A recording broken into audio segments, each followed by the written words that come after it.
Tell us about yourself, your background, and what led you to create and co-found Tixology. Well, thanks so much for having me, Pedro. And yeah, a little bit about myself. Born and raised in Toronto originally, ended up in the States for school, and after that was kind of going a more traditional tech route when I found an opportunity with the Orlando Magic in the NBA. And ended up moving down to Florida and working for the team there in their innovation lab. So, working on a wide range of strategic projects, everything from kind of player health and safety to improving the premium experience. Really like to think of it as almost like an internal consultancy for the team. So spent a couple years there doing that. And then after that was actually poached by the Golden State Warriors, or traded, so to speak, to go work for them and run the mobile app. It was a time when the Chase Center had just opened in San Francisco, and they were looking to bring the mobile app in-house and fully revamp it. And so we actually built a new mobile app from the ground up there, integrating all kinds of different pieces of the fan experience, parking, food and beverage, and of course ticketing. And the more I learned about ticketing, the more I saw the pain points on both sides of the equation, both on the event producer side as well as the fan side. And that led me to ultimately found Tixology, the company that I'm running today. I'm CEO and co-founder. And essentially, we've built a fully fledged blockchain-based ticketing software that puts event producers, teams, and venues in control of their ticketing. So that's a little bit about me. Other than that, I've been a serial entrepreneur since I was 8 years old. I started my first business then, and seem to always be pulled back into the startup world. So excited to be here today and chat more with you about that. As a ticketing software service for event venues and independent event producers, the core differentiator for Tixology seems to be the use of blockchain.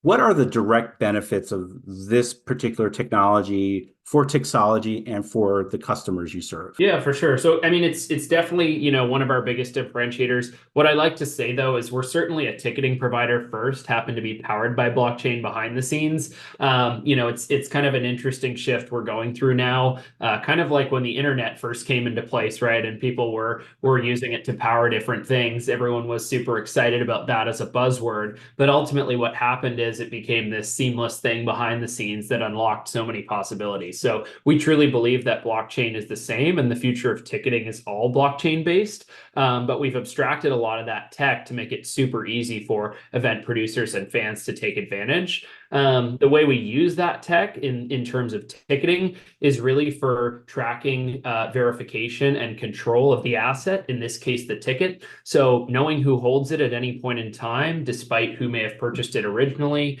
being able to verify that it's real and who's supposed to hold it does hold it. And finally, a control element dictating the behavior of the ticket, how it can move, can it be transferred, can it be resold, and things like that. So that's ultimately how we're using blockchain today. It solves a lot of the pain points in the ticketing space around lack of clear data on who's holding the ticket, a lot of fraudulent tickets out there, lack of security there. And really, frankly, not having accurate data makes it super hard for these teams to market and sell more efficiently to their customers. So that's, really about the blockchain aspect. But overall, we're just trying to build a better world of ticketing that benefits both the event producers and the fans. Yeah, I think of fraud prevention a lot when I think of blockchain technology for a variety of services. And I think certainly, as a ticket holder, you want to make sure that it's not going to be compromised. Yeah, exactly. I think we've all had, some of those experiences. I have, and I know friends who have, where you show up and your ticket's not working, or someone's already scanned it in, or, whatever it may be. We've all had some sort of negative experience around ticketing when you ask people. And so, really making people feel secure and feel like if they pay money and show up, that they're actually going to get into the event, right, is a huge thing. You scored a $2.25 million initial investment in 2022. And although 2023 was a very difficult and challenging year for startup founders seeking funding, you also managed another round of funding in late 2023. Um, Tell us about the fundraising journey and lessons you've learned that you can share with other startup founders as we head into a new funding year in 2024. Yeah, of course. It's such an interesting process, and it's something that I came into with very little expertise originally when starting this business, and took that leap of faith from the Warriors and kind of went right into fundraising mode, and really leveraged my network to get in the door and meet people. Ultimately, I in a position now where I've seen the very top of the market and arguably, the bottom, or probably close to the bottom of what we'll hopefully see during the tenure of this company. But having that environment in very beginning of 2022, which is when we raised, where it was a very hot market in general. There was a lot of funding going out there. VCs were competing for deals in a lot of ways. We ended up being oversubscribed in that round, and also building a Web3 technology that was very, very hot at the time as well, right? So having that experience, and then seeing over the past several months a very different environment where friends and colleagues' companies are going under because they can't find that additional funding. VCs are moving to later stage investments to be a little, more risk averse. And frankly, just, people not writing as many checks. So that barrier is so much higher. And now the power dynamic has shifted once again, where the startups are, trying to find any investors they can. So it's just really interesting to see both sides of the equation. I think ultimately it comes down to a few key things in any environment, though. One is having a super clear vision and story, and being able to articulate what it is that you're doing, why you're doing it, and why it needs to be done now, right? Like, it's pretty basic things, but that's ultimately, a super big piece here. Being able to share that in an impactful, meaningful way, which comes through the form of good storytelling and a good deck, in my opinion. It's funny, we use PowerPoints, obviously, and growing up and in college and things like that, but who would have thought that that would be such a core piece of the business, is being able to bring that story to life.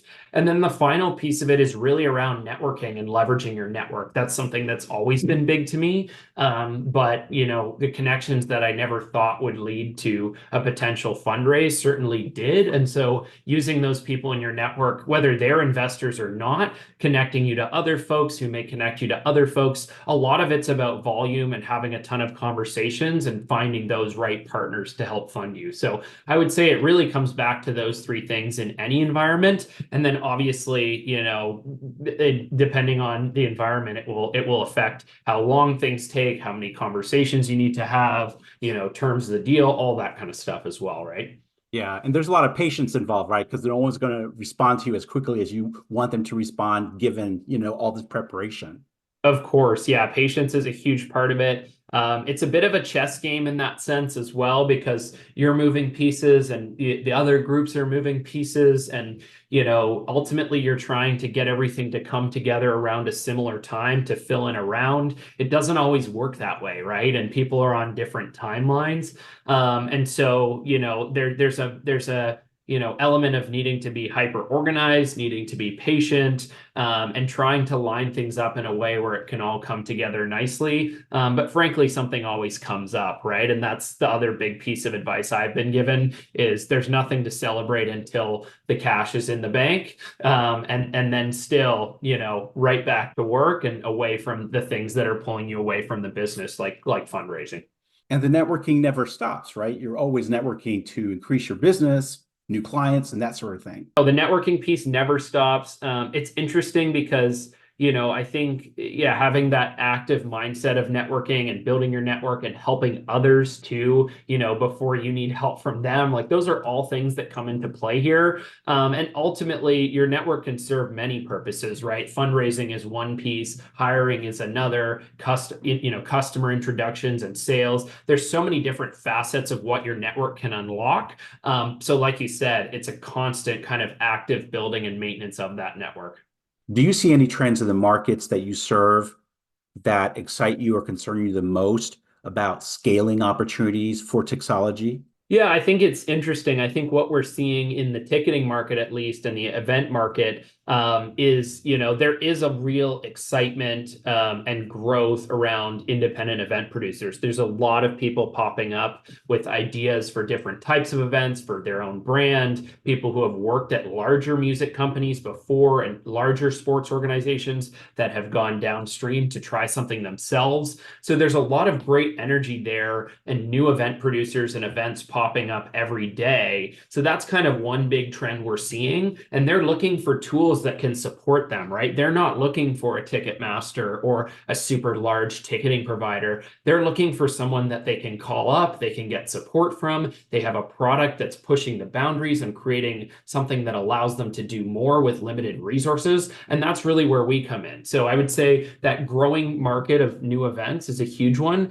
The other thing we're seeing is a push for lower fees. And it's no new concept. It's something that's been happening over the past several years. Ticketing providers continue to increase their fees, both to the event producer, but ultimately to the fan as well. It's happening at all levels. It's happening at the Taylor Swift level, all the way down to the small mom and pop venues across the US that are struggling to pull people in sometimes because of those fees. And so that's another big goal of what we're doing and helping kind of come at that challenge in the industry is how do we provide fees that allow us to obviously maintain a level of service and continue to build out our product in a meaningful way and be truly the best ticketing software while also making it easy for event producers to not have to lose money, on their events or have tough costs around ticketing and for their fans to be a lot happier and make it a lot easier for them to click buy ticket, given that the ticket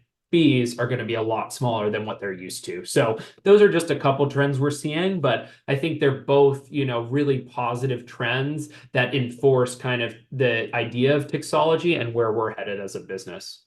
Well, it's a good start to the conversation, Asher, and we'll have more questions for you that you'll respond to that people can read on their website. So I want to thank you very much for sharing more about who you are and the great business that you co-founded, Tixology. Perfect. Thanks again, Pedro, for having me and really, excited to continue the conversation moving forward.